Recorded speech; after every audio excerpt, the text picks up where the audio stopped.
Seharusnya dalam setiap perjalanan hidup kita, waktu-waktu yang kita lalui setiap hari, itu harusnya bernilai dan berharga. Tapi banyakkan dari kita menghabiskan waktu dengan percuma dan sia-sia. Sehingga kedepannya kita akan tidak menikmati hal yang besar, hal yang ajaib yang Tuhan sediakan bagi kita. Tanggung jawab kita sebagai orang percaya setiap hari itu tidak boleh menyiakan waktu dengan sia-sia. Kalau kita lakukan segala sesuatu dengan sia-sia, hidup kita tidak akan pernah berubah dari tahun ke tahun, dari bulan ke bulan. Alkitab ngomong kita ini harus dirubah dari kemuliaan satu pada kemuliaan yang lain. From glory to glory. Semakin hari harusnya kita pakai hidup kita itu perlu bernilai dan berharga. Tidak ada waktu yang kita sia-siakan. Tapi banyak waktu kita habiskan di televisi, main di handphone, lupa bersekutu dengan Tuhan, lupa bergaul dengan Tuhan. Tapi mengharapkan hidupnya dipakai Tuhan luar biasa. Banyak orang, bahkan pendeta pun sibuk dengan pelayanan, tapi lupa membangun keintiman dengan Tuhan. Sehingga waktu yang dikerjakan, waktu yang dilaluinya tidak memiliki dampak yang besar seperti yang Tuhan mau. Harusnya hidup kita ini, kemana kita pergi, kemana kita berjalan, waktu kita bicara, waktu kita menyampaikan segala sesuatu, kita tuh memiliki dampak yang besar, yang membuat orang itu tersentuh hatinya sampai dibawa masuk ke dalam hati Tuhan, mengenal rencana Tuhan. Tapi banyak orang sia-sia, bisa punya gelar pendeta, penginjil, dokter, sarjana teologi atau apapun juga. Tapi banyak sekali waktu yang dihabiskan hanya sia-sia belaka. Kita sebagai orang percaya harus hidup hari demi hari jauh lebih baik. Harusnya tahun ini lebih baik daripada tahun kemarin. Ini udah penghujung tahun. Bener apa enggak? Kita yang kita lalui sepanjang tahun ini lebih baik daripada tahun-tahun kemarin atau tahun-tahun yang lalu.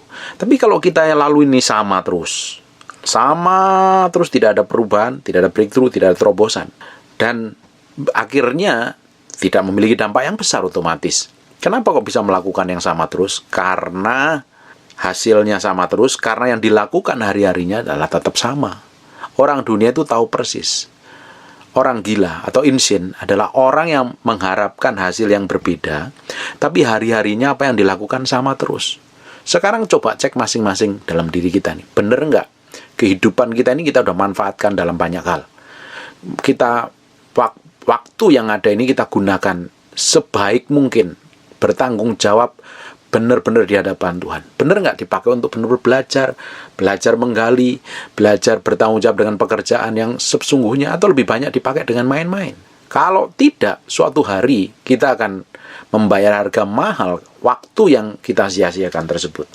Harusnya semakin hari kita memiliki kedalaman dengan Tuhan, bergaul dengan Tuhan, semakin hari pengaruh kita lebih besar. Tapi kalau selama ini waktu yang kita pakai itu kita sia-siakan, makanya tidak menjadi apa-apa dan tidak melakukan apa-apa. Waktu yang sudah kita buang di masa-masa yang lalu itu tidak bisa dikembalikan lagi. Kecuali untuk kedepannya kita mesti double porsi kerja keras untuk bayar harga untuk menebus waktu yang terhilang tersebut. Supaya apa? Semakin mengalami breakthrough dan terobosan untuk kemuliaan nama Tuhan.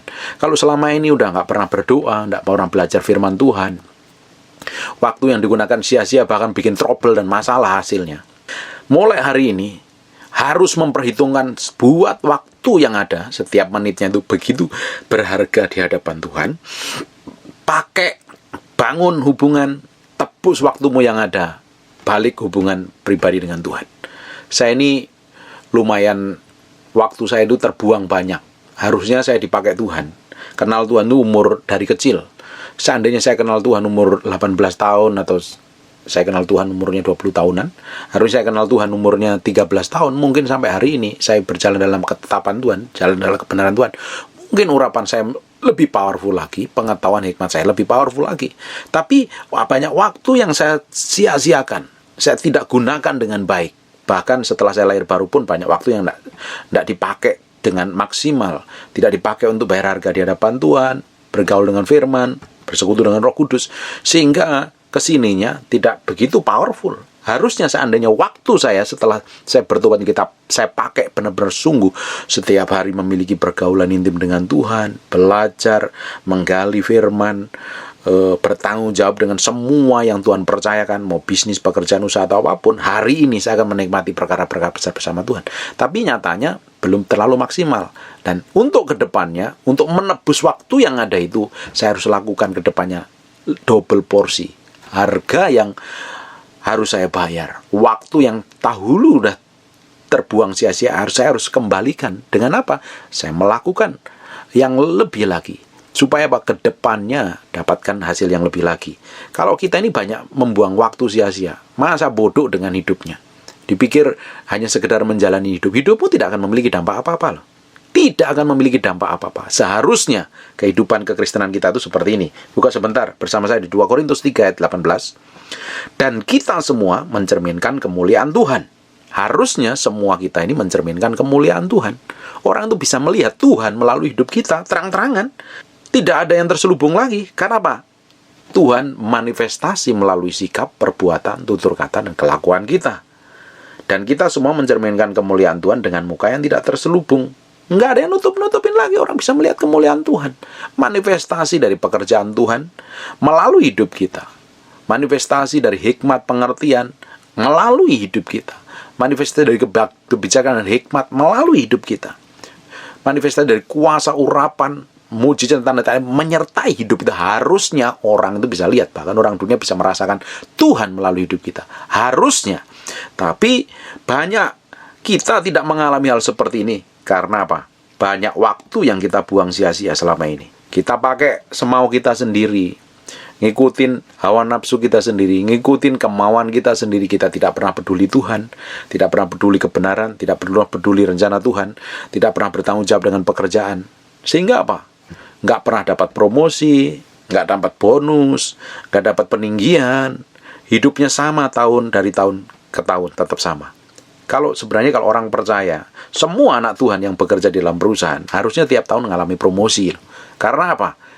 Tiap tahun harusnya mengalami pertumbuhan secara rohani, secara jasmani, memiliki tanggung jawab, memiliki hikmat dan pengertian dan pengetahuan, sehingga apa yang dikerjakan dengan cakap, sehingga Tuhan lihat melalui bosnya pasti akan dipromosi. Tapi kebanyakan orang melakukan seperti orang rata-rata, pingin dipromosi, pingin gaji naik, pingin naik jabatan, tapi yang dilakukan sama seperti teman yang lainnya. Karena apa? Buang waktu sia-sia. Dilakukannya hanya sekedar saja. Kita tidak bisa melakukan segala sesuatu itu sekedarnya. Even pelayanan pun tidak bisa sekedarnya. Even khotbah seperti ini pun tidak bisa khotbah sembarangan. Harus bergaul dengan Tuhan. Harus memiliki keintiman dengan Tuhan. Baru kesungguhan hati kita ini, apa yang kita sampaikan itu adalah kehidupan, bukan sekedar teori. Kalau kita menghidupi seperti ini, kemuliaan Tuhan semakin hari semakin memancar dalam kehidupan kita. Harusnya semua anak-anak Tuhan yang bekerja dalam dunia bisnis itu, bosnya bisa ngelihat. Kalau bosmu itu nggak kenal Tuhan, kamu sebagai anak Tuhan kerja di kantormu, harusnya bosmu bisa melihat bahwa ini berbeda. Ini anak ini berbeda. Apa yang membedakan? Oh, dia orang percaya, dia kenal Tuhan, dia memiliki hubungan intim dengan Tuhan. Harusnya kemanapun Bapak Ibu bekerja harus jadi berkat. Even ditempatkan di perusahaan yang bangkrut pun, perusahaan itu akan diberkatin Tuhan loh. Ingat nggak? Yusuf, kemanapun Yusuf ditempatkan jadi berkat. Di penjara jadi berkat, di keluarga Potifar jadi berkat, bahkan menjadi orang nomor 2 di Mesir. Yusuf jadi berkat. Bible lihat. Satu lagi Daniel. Daniel ditempatkan di tempat yang tidak ada berkat sekalipun, atau ditempatkan dimanapun, dia selalu jadi berkat. Harusnya anak-anak Tuhan itu seperti itu. Tapi kebanyakan anak Tuhan tidak memberikan contoh yang baik, kelakuannya buruk, sikapnya seperti orang dunia, sehingga Kristus tidak terpancar.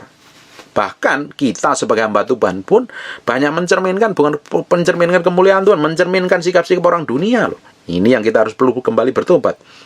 Nah, kita semua mencerminkan kemuliaan Tuhan dengan muka yang tidak terselubung, karena kemuliaan itu datangnya dari Tuhan yang adalah roh.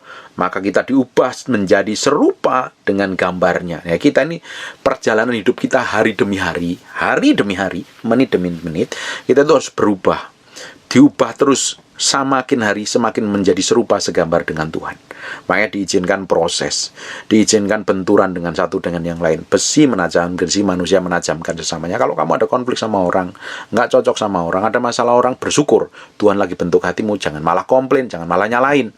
Kalau kamu dibentuk dengan pasanganmu, dengan keluargamu, jangan malah gegeran, ribut, salah-salahin, terus ambil keputusan untuk cerai. Itu namanya hal bodoh yang dikerjakan.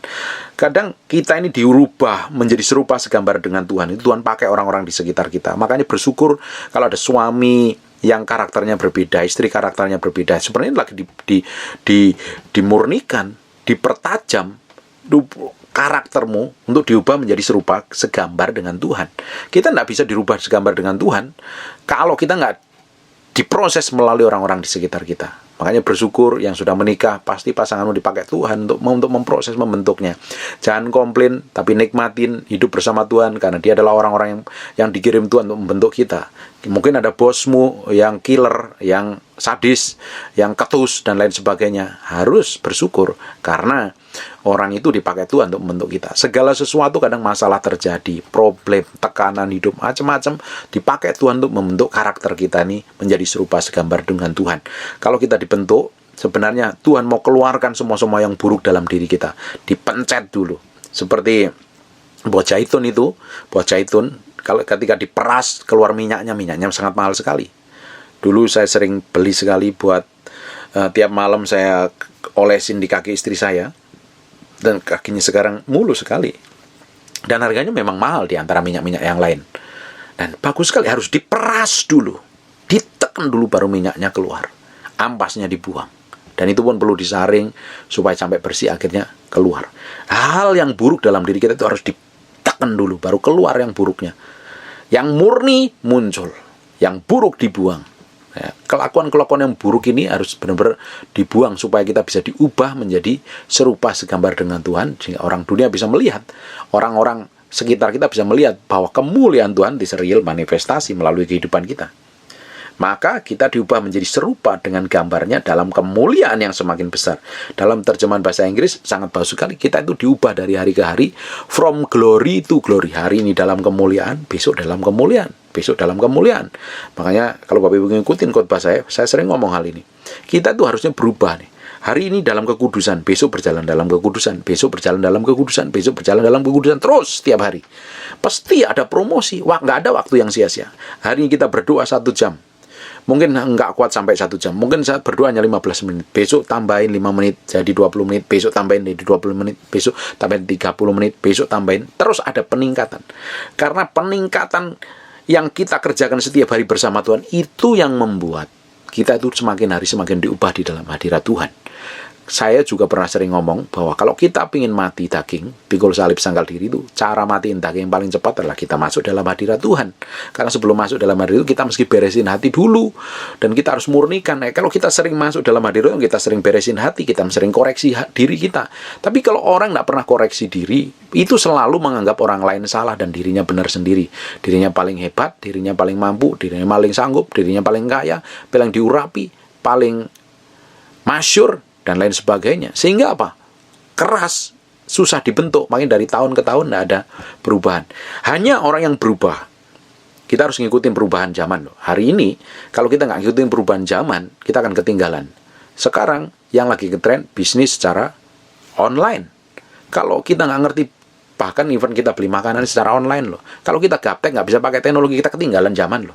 Kita menjadi orang yang mudik dan kuno. Ketinggalan zaman. Nggak ngikutin perkembangan apa yang terjadi. Bukan kita ngikutin cara dunia, bukan. Kita harus tahu berkembang. Kita itu harus bertumbuh hari demi hari. Pengetahuan kita bertumbuh, hikmat kita bertumbuh, ketaatan kita bertumbuh setiap hari. So, Bapak Ibu, saya enggak habis pikir dengan orang-orang yang sudah Kristen bertahun-tahun, tapi kelakuannya tidak berubah. Masih suka kepahitan, masih suka benci, susah mengampuni, masih sering kerasukan setan. Ini orang model kayak apa? Kena masalah dan jerit-jeritan, nggak tahu jalan keluarnya. Karena apa? Tidak mau berjalan setiap hari diubah menjadi serupa segambar Tuhan, berjalan dalam ketetapan Tuhan, berjalan dari kemuliaan satu pada kemuliaan yang lain. Kita harus berjalan dari kemuliaan satu pada kemuliaan yang lain, dari kemuliaan satu pada kemuliaan yang lain setiap hari. Setiap hari. Saya percaya loh, ada pengharapan besar dalam setiap harimu. Orang yang menanti-nantikan Tuhan, Setiap hari Tuhan akan berikan seperti kekuatan seperti Raja Wali menghadapi badai. Dia akan tenang, relax, enjoy, menikmati. Tapi ada beberapa orang hari ini udah putus asa, nggak tahu mesti ngapain. Dengerin baik-baik. Tuhan punya rencana masa depan dalam hidupmu. Hari ini balik kepada Tuhan. Ada beberapa orang yang sudah meluangkan waktunya sia-sia belaka, dipakai untuk hal yang konyol, hal yang bodoh, hal yang cuek, masa bodoh. Mulai stop hari ini. Kejar hubunganmu dengan Tuhan. Kejar waktumu yang terhilang. Kita harus mengejar waktu-waktu kita yang terhilang, yang kita sia-siakan, hal yang nggak penting sekali. Kita harus lakukan hal yang lebih mulia, lebih kudus, lebih suci, lebih berguna, lebih giat, lebih tekun, lebih bertanggung jawab. Dan kita akan lihat tahun-tahun ke depan ada promosi, ada peninggian, ada peningkatan, dan karakter kita semakin hari semakin diubah menjadi serupa, segambar dengan Tuhan. Harusnya setiap orang percaya yang sudah lahir baru terutama, atau yang sudah sering dengerin khotbah, saya itu harusnya setiap hari tambah diubah menjadi serupa segambar dengan Tuhan. Saya nggak habis pikir kalau Bapak Ibu udah seneng dengerin khotbah ini udah nyakitin telinga, teriak-teriak begini, khotbahnya ketus, tapi Bapak Ibu nggak berubah. Yang salah itu saya, atau yang salah dengan sikap hati Bapak Ibu. Saya nggak habis pikir kalau orang nggak mau berubah. Harusnya itu berubah. Harusnya setiap hari kita mengalami perubahan, diubah terus, berubah karakternya dulu, emosian, ngamuan, egois, nggak bisa ditegur, nggak berani menangnya sendiri, pelan-pelan diubah. Izinkan Tuhan itu melembutkan hatimu. Hanya orang yang lembut hatinya mengizinkan Tuhan membentuk dan memproses. Orang-orang itu yang akan dapat promosi dan peninggian dari Tuhan. Ada hal baik yang ke depan. Hidupmu tidak berhenti sampai di sini. Hidupmu tidak berhenti sampai sini. Ada hal ke depan yang harus kita kerjakan bersama Tuhan secara besar dan powerful sekali. Kejar waktu yang telah terbuang tadi. Kita pulihkan kembali, bangun hubungan dengan Tuhan. Kita tebus waktu yang terhilang di masa yang lalu ini. Untuk kedepannya kita lakukan double porsi. Saya percaya loh, kalau hari ini orang ini bertobat, yang sekarang masih melakukan dosa dan bertobat, hari ini mulai bergaul dengan Tuhan, meskipun struggle. Orang yang sudah berdosa dan bertobat pada Tuhan itu kan hidupnya nggak mulus, pasti ada struggle-nya, ada perjuangannya, ada jatuh bangunnya. Terus tapi ketika mulai berjalan dengan Tuhan, mulai jatuh terseok-seok, minta kekuatan dan berdiri teguh. Kalau hari ini mulai bertobat dan kembali kepada Tuhan, bangun hubungan keintimanmu, bangun waktumu tidak sia-sia lagi, memiliki kedekatan dengan Tuhan untuk 3 tahun ke depan. Mulai hari ini hidupmu akan berbeda, dampak hidupmu akan berbeda. Hidupmu memiliki kualitas, memiliki otoritas, memiliki hal yang ajaib yang Tuhan percayakan. Bahkan ada peninggian, ada pengaruh yang dipercayakan, ada hikmat pewahyuan yang berbeda.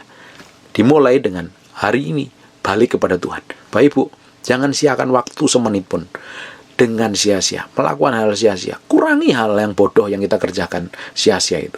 Tidak ada gunanya. Tapi ketika waktu, setiap menit, setiap detiknya kita lakukan dengan hal yang berharga, hal yang mulia, hal yang luhur.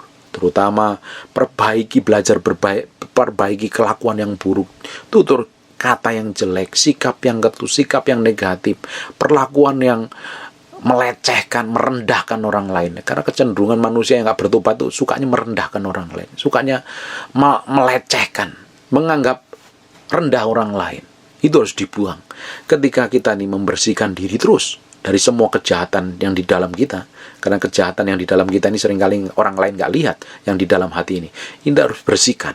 Karakter kita semakin diperbaharui. Izinkan Tuhan proses membentuk dan miliki pergaulan dengan Tuhan setiap hari. Untuk 3 tahun ke depan, dimulai hari ini, hidupmu akan berbeda. Kuasa yang keluar dari mulutmu sangat powerful. Kata-katamu memiliki otoritas dan hikmat serta pewahyuan. Hidupmu akan jadi dampak besar bagi orang lain. Tidak heran Tuhan akan promosi, Tuhan akan tinggikan, dan Tuhan lakukan perkara-perkara besar dalam hidupmu. Dimulai hari ini, balik kepada Tuhan. Balik kembali kepada Tuhan. Saya tidak tahu Bapak Ibu memiliki kelemahan apa. Semua orang memiliki kelemahan masing-masing yang berbeda. Tapi jangan jatuh dalam kelemahan terus-terusan. Harus bertumbuh di dalam Kristus. Lihat KTP-mu udah Kristen berapa tahun. Kalau kelakuanmu tetap sama dari dahulu, sekarang, dan selamanya, yang tidak berubah itu Yesus. Kita harus berubah menjadi seperti Yesus. Kalau kita tidak berubah, tetap sama dari ke tahun ke tahun, akan menjadi sia-sia belaka loh. harusnya bertumbuh dari kemuliaan satu kepada kemuliaan lain. Dari kekudusan yang satu pada kekudusan yang, dari hikmat yang satu pada hikmat yang lain. Bayangin, kita setiap hari berjalan dalam kekudusan, kita berjalan dalam kesucian hati, kita berjalan dalam hikmat dan pengertian, kita berjalan setiap hari dengan keintiman dengan Tuhan. Bapak bisa bayangkan sampai 3 tahun ke depan seperti apa hidup kita. Powerful sekali. Paulus itu datang ke suatu tempat, dia ngajar, dia didik, dia bangun pondasi hanya 3 tahun. Setelah 3 tahun dipastikan 3 tahun itu jemaat bertumbuh, dia tinggal dipindahkan ke tempat yang lain. Harusnya kalau kekristenan kita lebih dari 3 tahun ya harusnya bertumbuh dong. Tapi kalau masih stres, udah Kristen ngakunya Kristen, karena banyak orang ngaku Kristen, KTP-nya Kristen, tapi nggak ngerti firman, nggak memiliki hubungan pribadi dengan, kelakuannya busuk dan jahat. Makanya tidak heran orang-orang dunia nggak mau jadi orang Kristen. Kalau ngeliat orang Kristennya jadi batu sandungan. Harusnya kekristenan kita ini harus menjadi kekristenan yang menghidupin kebenaran firman dan memiliki karakter dan kelakuan seperti Yesus Kristus. Banyak orang itu tersandung dengan kelakuan orang Kristen. Bos-bos males ngerekrut punya pegawai orang Kristen, anak-anak Tuhan Kristen, karena apa? Gampang izin cuti karena ada pulang duluan, karena ada ibadah dan sebagainya. Harusnya kalau kita ini sebagai orang percaya memiliki KTP Kristen, karaktermu harus berbeda. Kamu harus lakukan lebih di antara orang lain rata-rata. Kalau jadi pegawai yang memiliki kesetiaan, loyalitas, tanggung jawab, sehingga pekerjaanmu sangat diberkati dan perusahaan di tempat kamu kerja diberkati karena ada kamu orang percaya. Harusnya kemana kita pergi, kita nih orang yang diurapin Tuhan, disertain Tuhan, diberikan kasih karunia Tuhan. Kemana kita pergi, kemana kita berdiri, kemana kita ngomong, kita melakukan apapun, harusnya ada berkat yang mengikutin kita. Berkat itu siapa? Yesus Kristus sendiri ya. Kalau ada Yesus pasti ada berkat. Ada manifestasi kuasa Tuhan, ada hikmat dan pengertian. Jangan terus menjadi bodoh. Jangan terus melakukan hal yang sama dari tahun ke tahun. Bosen, capek saya ngelihatnya. Banyak orang Kristen yang sama dari tahun ke tahun. Harusnya tahun ini lebih baik daripada tahun kemarin. Tahun depan harus lebih baik daripada tahun ini. Harus, hidup kita harus mengalami peningkatan, mengalami peninggian. Jangan berhenti sampai di sini. Tebus waktumu yang sudah sia-sia, yang lalu itu. Mulai hari ini, balik, hidup dalam kebenaran, hidup dalam kesucian, hidup dalam takut akan Tuhan, miliki pergaulan keintiman dengan Tuhan. Setiap hari lakukan. 3 tahun ke depan kalau kita lakukan, powerful. Seandainya saya ini kenal Tuhan dan hidup kudus dari umur 13 tahun sampai hari ini, pasti powerful sekali. Pengaruh saya lebih besar dari hari ini harusnya. Urapan saya lebih besar dan hikmat dan pengertian jauh lebih besar dari hari ini. Tapi karena kebodohan sudah jatuh, sudah percaya Tuhan, lahir baru, jatuh dalam dosa lagi. Akhirnya apa? Ya ada banyak waktu yang terbuang.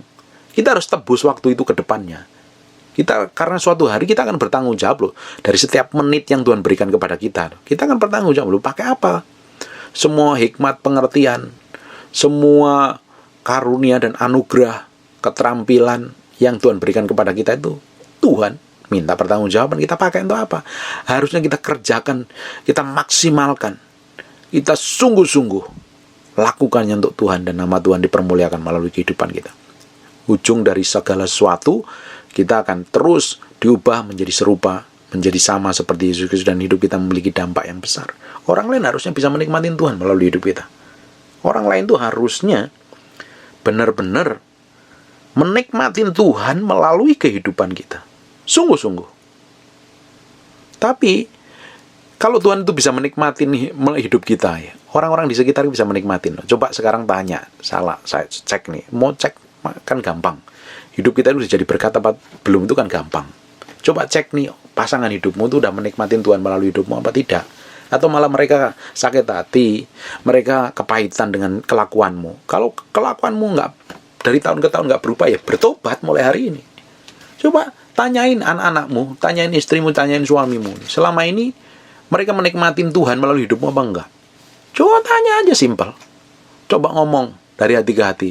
Diberkati nggak melalui kelakuan dan kehidupan? Kalau nggak diberkati, berarti kita yang perlu bertobat dan berubah terus menjadi serupa segambar dengan Tuhan. Jangan berhenti sampai di sini. Jangan bangga dengan apa yang kamu lakukan hari ini.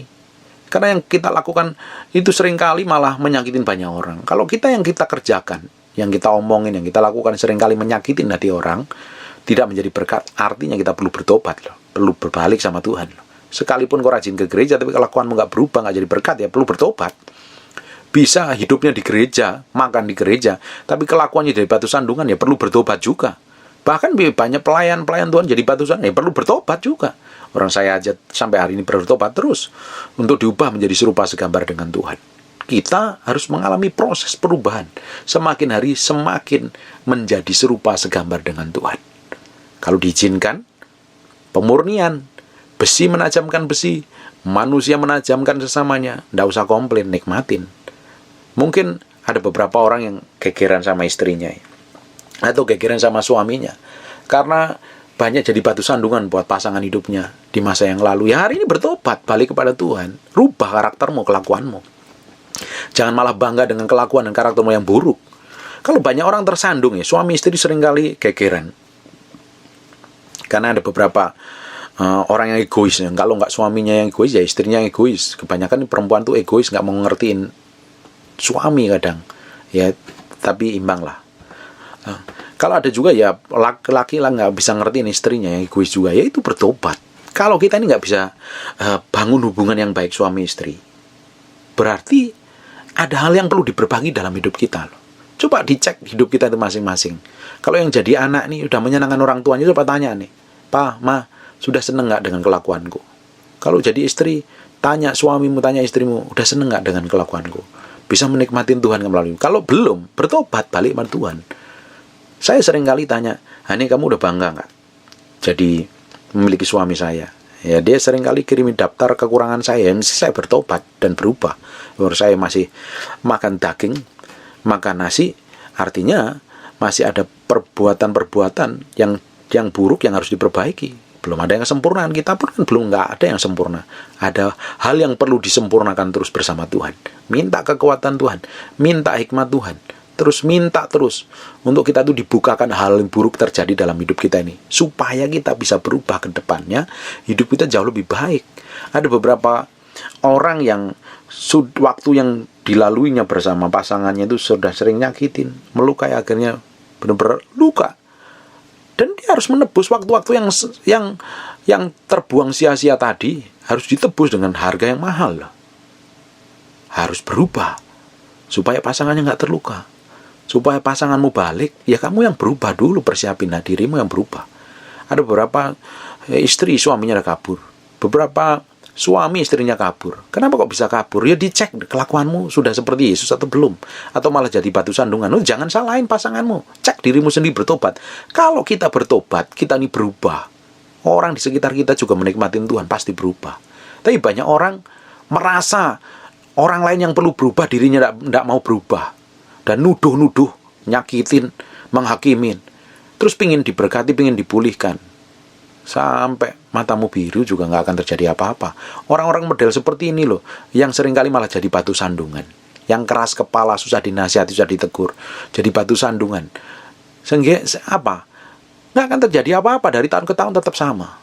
Sekarang kalau dengar firman ini, kita harus belajar berubah. Izinkan hati kita itu dilembutkan Tuhan.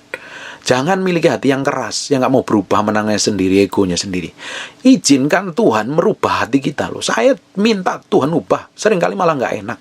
Daud itu memiliki hati yang mau berubah, mau bertobat. Hatinya lembut, gak keras, gak kasar, gak kaku, gak keras kepala seperti Saul. Makanya gak heran, Daud dipromosi jadi raja yang masyhur sampai hari ini. Gak ada raja yang seperti Daud sampai hari ini. Powerful sekali. Kalau kita ini mau lihat ke depannya apa? Karena yang menentukan masa depan kita adalah diri kita sendiri kok, sebenarnya. Mulutmu adalah nabi buat masa depanmu. Sikapmu juga akan menunjukkan ke depannya kamu akan menjadi seperti apa. Kalau kita ingin melihat masa depan kita yang powerful, dipakai Tuhan, menjadi berkat, kemanapun kita pergi, jadi berkat. Kamu kerja di kantor, kantormu juga diberkati melalui kamu, kan ada kamu orang yang diurapi dan dikasih Tuhan. Seandainya naik pesawat dan pesawat itu ada turbulensi yang harusnya secara teori jatuh, tapi kan ada engkau di sana, orang yang dikasih Tuhan, pesawat itu jadi selamat. Harusnya seperti itu. Kita ditempatkan di perusahaan yang mau bangkrut dan kita kerja di sana. Perusahaan itu nggak jadi bangkrut karena ada Tuhan yang menyertai kita. Karena Tuhan sayang sama kita. Harusnya kehidupan kita itu seperti itu. Kemana kita pergi, kemana kita berjalan, kemana kita ditempatkan, hidup kita jadi berkat. Untuk sampai ke sana kan perlu proses peremukan yang di dalam. Kita nih yang hati yang perlu diremukkan. Supaya bisa dibentuk, dilembutkan, berjalan seperti apa yang berubah. Menjadi serupa segambar dengan Tuhan. Menjadi serupa segambar dengan Tuhan. Bukan mau kita sendiri. Bukan hidup seenaknya sendiri. Ini kan hidupku, aku jalan hidupku, mau aku sendiri dong. Mau aku tidur, mau aku nyantai, mau ngalahin apa terserah. Ya ujungnya hidupmu akan seperti apa udah ketahuan. Harusnya orang percaya berjalan dari kemuliaan satu pada kemuliaan yang lain. Orang bisa melihat kemuliaan Tuhan melalui hidup kita. Orang diberkati melalui hidup kita. Orang disentuh dan dijamah melalui hidup kita. Dengerin Bebek. Hidup kita harusnya tentang Tuhan yang bekerja. Menjamah orang-orang di sekitar kita. Menyembuhkan, memulihkan. Orang-orang yang diberkati melalui hidup kita. Hidup kita harus berbicara tentang Tuhan yang melakukan pekerjaan yang dahsyat, menjamah, membebaskan, mengurapi, memberkati orang-orang di sekitar kita. It's powerful. Hidup itu berharga, Bapak Ibu. Hari ini, engkau yang masih memilih hidup dosa, keras kepala, hidup dalam perzinahan, hidup dalam ketidakkudusan, hidup dengan keras kepala, menangnya sendiri, nggak susah dinasihat, bertobat balik kepada Tuhan. Kejar Tuhan sungguh-sungguh. Tebus waktumu yang sia-sia selama ini. Kita sama-sama berjalan dalam kemuliaan Tuhan. Berjalan dalam kekudusan. Kita bersama setiap hari bergaul dengan Tuhan. Untuk 3 tahun ke depan, kita sama-sama menjadi orang yang disayangin Tuhan, dipakai Tuhan, dipulihkan Tuhan, dan diberkatin Tuhan. Masih ada masa depan. Jangan berhenti sampai di sini. Jangan berhenti sampai di sini. Ada masa depan atas hidupmu. Orang yang kita kejar sebenarnya bukan hal yang sifatnya bisa binasa. Harusnya kekekalan. Di samping kita mengejar kekekalan, dan kita harus bertanggung jawab dengan segala sesuatu yang Tuhan percayakan sampai hari ini. Bapak Ibu ditempatkan di pekerjaan, jadi bos, jadi pengusaha, jadi pelayan Tuhan, jadi apapun juga. Yang Bapak Ibu sampai hari ini, Bapak Ibu dipercayakan untuk kerjakan dengan baik. Lakukan yang terbaik. Lakukan yang the best. Dan terus belajar, berubah menjadi serupa segambar dengan Tuhan. Izinkan Tuhan meremukkan. Izinkan Tuhan membentuk hati kita. Izinkan Tuhan mencabut semua kejahatan di hati kita. Kita sama-sama berjalan dari kemuliaan kepada kemuliaan. Kita tebus waktu yang terbuang. Yang sia-sia yang kita udah lakukan serampangan ke depannya. Kita berjalan bersama Tuhan. Berjalan dalam kemuliaan. Berjalan dari glory to glory. Dari kemuliaan satu pada kemuliaan yang lain. Dari kekudusan satu pada kekudusan yang satu. Ada yang lain. Dari kemuliaan yang semakin lebih besar. Semakin lebih besar. Semakin lebih besar. Dan terang Tuhan itu benar-benar manifestasi melalui kehidupan kita. Kemana kita pergi, kemana kita berada, kemana kita ditempatkan, orang lain bisa merasakan Tuhan melalui hidup kita. Amin. Amin. God bless you.